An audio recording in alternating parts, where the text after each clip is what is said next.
আসসালামু আলাইকুম। আশা করি দর্শক মণ্ডলী আপনারা ভালো আছেন। আমি ডাক্তার মোহাম্মদ মুস্তাফিজুর রহমান। আজকে আমি জন্মগত ত্রুটি নিয়ে কিছু বলবো।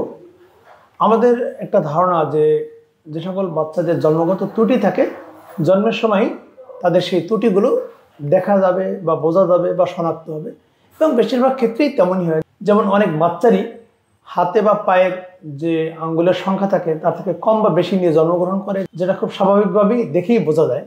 আবার অনেক বাচ্চারই মলদারটা সঠিক জায়গায় না থাকে, একটু আশেপাশে দিয়ে তৈরি হয়, আবার অনেক সময় তৈরিই হয় না। আবার মূত্র নালীর যে ছিদ্রটা সঠিক জায়গায় না হয়, একটু ভিন্ন জায়গায় হয়, অনেক সময় নাভিটা বের হয়ে আসে, অথবা অনেক সময় হার্নিয়া দেখা যায়। কিন্তু কিছু কিছু জন্মগত ত্রুটি জন্মের সময় থাকলেও জন্মের সময় দেখা যায় না, পরবর্তী সময়ে যেমন মিডল এজে অথবা বৃদ্ধ বয়সে শনাক্ত হয়। তেমনই একটি জন্মগত ত্রুটি হচ্ছে পিত্তনালীর জন্মগত ত্রুটি, যেটাকে বলা হয় কোলেডোকাল সিস্ট। সাধারণত পিত্তনালীর যে জন্মগত ত্রুটি থাকে 80% ক্ষেত্রে বয়স 10 বছরের মধ্যে শনাক্ত হয়, কিন্তু বাকি যে 20% সেগুলো সাধারণত মিডল এজ অথবা বৃদ্ধ বয়সে শনাক্ত হয়।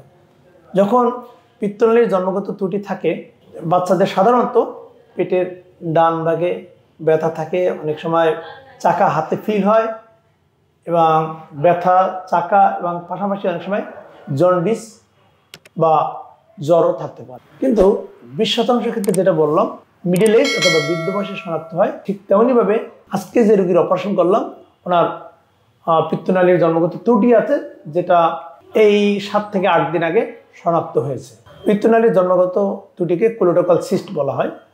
পিত্তনালী আপনারা জানেন যে দুটি অংশ, একটি লিভারের মধ্যে থাকে, একটি লিভারের বাহিরে থাকে। সাধারণত লিভারের বাহিরের যে পিত্তনালীর জন্মগত ত্রুটি, এটি সাধারণত জন্মের পরপরই শনাক্ত হয়। কিন্তু লিভারের মধ্যে যে জন্মগত ত্রুটি থাকে তার আলাদা একটি নাম আছে, যেটাকে বলা হয় ক্যারোলিস ডিজিজ, যেটা সাধারণত মিডল এজ অথবা আরও পরবর্তীতে শনাক্ত হয়।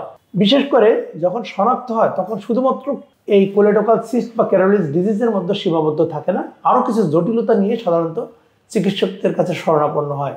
জটিলতাগুলো যেমন সেই সিস্টের মধ্যে পাথর তৈরি হয়, অথবা ফোড়া হয়, কোলানজাইটিস হয়, বারবার ইনফেকশন হয়। অনেক সময় সেই ক্যারোলিস ডিজিজ ক্যান্সারে টার্ন করে, যেটাকে বলা হয় কোলাঞ্জিওকার্সিনোমা। আজকে যে রোগীর অপারেশন করলাম, ওনার এমআরসিপিটা যদি আপনারা একটু দেখেন তাহলে আপনারা বুঝতে পারবেন যে ক্যারোলিস ডিজিজ বা কোলেডোকাল সিস্ট দেখতে কেমন দেখা যায়। দর্শক মণ্ডলী, আপনাদেরকে বলছিলাম যে পিত্তনালীর দুটি অংশ, একটি অংশে লিভারের মধ্যে থাকে আর একটি লিভারের বাইরে থাকে। আপনারা যদি এই যে এমআরসিপি দিয়ে সাধারণত লিভারের ভিতরে যে পিত্তনালী, লিভারের বাইরে পিত্তনালী এবং প্যানক্রিয়াস বা প্যানক্রিয়াসের নালীগুলোকে খুব সুন্দরভাবে দেখা যায়, এবং এই নালীর ভিতরে যদি কোনো রোগ থাকে, যেমন পাথর, সিস্ট, টিউমার, ক্যান্সার, খুব সহজেই শনাক্ত হয়। তাহলে আপনারা একটু দেখেন যে এই যে আমার আঙ্গুল থেকে যেটা দেখাচ্ছে, এখান থেকে শুরু করে এই পর্যন্ত এই যে সাদা অংশটা দেখছেন, এটা হচ্ছে লিভারের বাহিরের পিত্তনালী। আর এই যেটা দ্যাট মিনস আমার আঙ্গুলের উপরে যে নালী দুটো দেখছেন, এটি হচ্ছে লিভারের ভিতরের পিত্তনালী।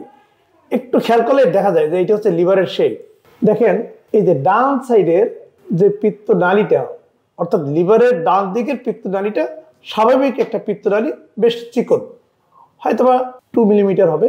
বাট বাম দিকের পিত্তনালীটা দেখেন অনেক স্ফীত হয়ে আছে। যেটা বলছিলাম কোলেডোকাল সিস্ট বা পিত্তনালীর জন্মগত ত্রুটি, সেটা হচ্ছে একটি সিস্টিক ডিজিজ, অর্থাৎ পিত্তনালীর কোনো একটা অংশ বেলুনের মতো ফুলে যায় অথবা টিউবুলার স্ট্রাকচার হয়।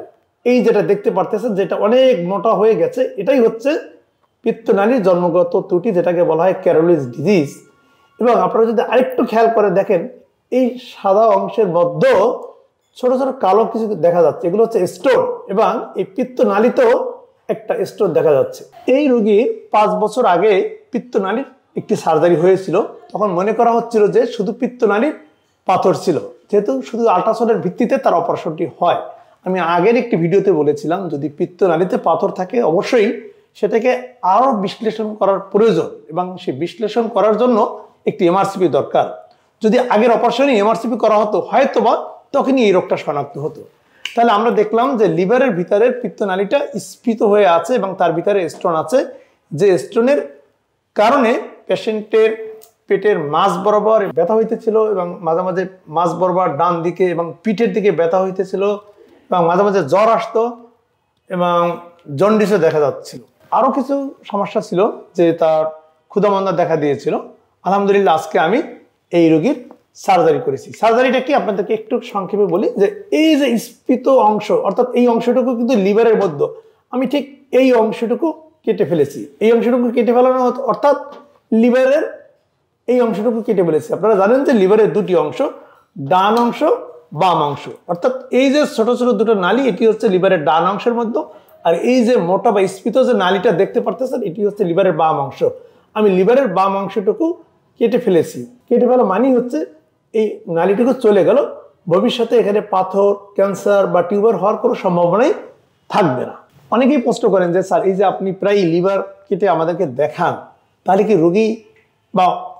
রোগীর কোনো সমস্যা হয় কিনা, এবং অনেকেই বলেন যে স্যার এই ধরনের সার্জারি করার পরে রোগী মারা যায় কিনা। দেখেন, লিভারের বাম অংশ সাধারণত টোটাল লিভারের 30% থাকে, আর ডান অংশ 70% থাকে।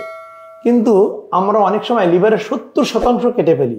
গবেষণায় এবং বাস্তবিকভাবেই দেখা যায় যে একটি সুস্থ লিভারের যদি 70% কেটে ফেলা হয় তাহলে রোগীর বা লিভারের কোনো সমস্যা হয় না। বাকি যে 30% থাকে সেটি লিভারের যে মেটাবলিক ডিমান্ড বা ভবিষ্যৎ চলতে ফিরতে কোনো সমস্যা হয় না। আরও একটি মজার ব্যাপার হচ্ছে, শরীরের ভিতরে কিছু কিছু অর্গান আছে যেটা রিজেনারেট করে, আর কিছু অর্গান আছে যেটা নূতনভাবে তৈরি হয় না। যেমন একটি অর্গান হচ্ছে কিডনি কেটে ফেললে নূতন করে তৈরি হয় না। কিন্তু লিভারের একটি বড় গুণ হচ্ছে, লিভারের যদি একটি অংশ কেটে ফেলা হয় সেই অংশটুকু আবার নূতন করে তৈরি হয়। তার মানে হচ্ছে আমি যদি লিভারের 30% কেটেও ফেলি, এই 30% পরবর্তী 4 সপ্তাহের মধ্যে আবার নূতন করে তৈরি হবে। ইভেন যদি আমি 70%ও কেটে ফেলি, সেই 70% আবার নূতন করে তৈরি হবে। আপনারা কমেন্টসে অনেকেই প্রশ্ন করেন যে লিভার কেটে ফেললে লিভারের কোনো ক্ষতি হবে কিনা, রোগী বাঁচবে কিনা। তাদের সাহস দেওয়ার জন্য বলছি, আপনাদের এই বিষয় নিয়ে দুশ্চিন্তা করার মতো কোনো কারণই নেই। এগুলো আমরা নিয়মিত করে থাকি এবং রোগীরা খুবই ভালো থাকে। এবং আপনাদের বোঝানোর জন্য অনেক সময়ই আমি রোগীদের ফলো আপ নিয়ে রিভিউ দিয়ে থাকি, সেগুলো দেখলে আপনারা আরও ভালো বুঝতে পারবেন। এবার আমি একটু দেখাবো যে বাম অংশটুকু কেটে আনার ফলে সেটি দেখতে কেমন। এতক্ষণ আমরা এমআরসিবিতে দেখাচ্ছিলাম যে লিভারের বাম অংশটুকু কেটে ফেলছি, এবং এবার দেখেন বাস্তব যে লিভারের এই বাম অংশটুকু কেটে ফেললাম। কেন কাটলাম আপনারা দেখলেন যে বাম অংশটুকু ফুলে আসে। এই যে দেখেন বিশাল একটা গর্ত, এটাই হচ্ছে পিত্তনালীর জন্মগত ত্রুটি, অর্থাৎ লিভারের ভিতরে থাকা পিত্তনালীর জন্মগত ত্রুটি, যেটা ভবিষ্যতে ক্যান্সারে টার্ন করতে পারত। এখন রোগীর যে জটিলতা হয়েছে যে এর ভিতরে পাথর তৈরি হয়েছে। আপনারা একটু দেখেন যে আমি এই পাথরগুলো বের করে নিয়ে আসছি। পাথর বেসিক্যালি বের করিনি, এই লিভারের এই অংশটুকু কেটেই সেই লিভার থেকে পাথর বের করছি। আপনারা দেখতে পারতেছেন পাথর। আলহামদুলিল্লাহ এই সার্জারি করার পরে সাধারণত আমরা 7 দিন পরে রোগীকে ছুটি দেই। রোগী বেশ ভালো থাকে, কোনো জটিলতা বাদেই সাধারণত রোগীদের ছুটি হয়। আপনাদের পরিচিতজনদের মধ্যে যদি কারো এ ধরনের লিভারের সমস্যা থাকে, অথবা যদি পেটের মাঝ বরাবর বা ডান দিকে ব্যথা থাকে, ইভেন যদি আল্ট্রাসাউন্ডে পিত্তথলি, পিত্তনালী অথবা লিভারের পাথর অথবা কোনো সিস্ট অথবা টিউমার শনাক্ত হয়, আমি মনে করি আপনারা একজন বিশেষজ্ঞ চিকিৎসকের শরণাপন্ন হবেন। তারা যে পরামর্শ দিবেন সেই পরামর্শ মোতাবেক আপনারা চিকিৎসা নেবেন। আর সর্বশেষ যে মেসেজ, যে জন্মগত ত্রুটি মানেই জন্মের সময় শনাক্ত হবে তা নিশ্চিত নয়। অনেক জন্মগত ত্রুটি পরবর্তী বয়সে শনাক্ত হতে পারে। ভালো থাকুন, আল্লাহ হাফেজ।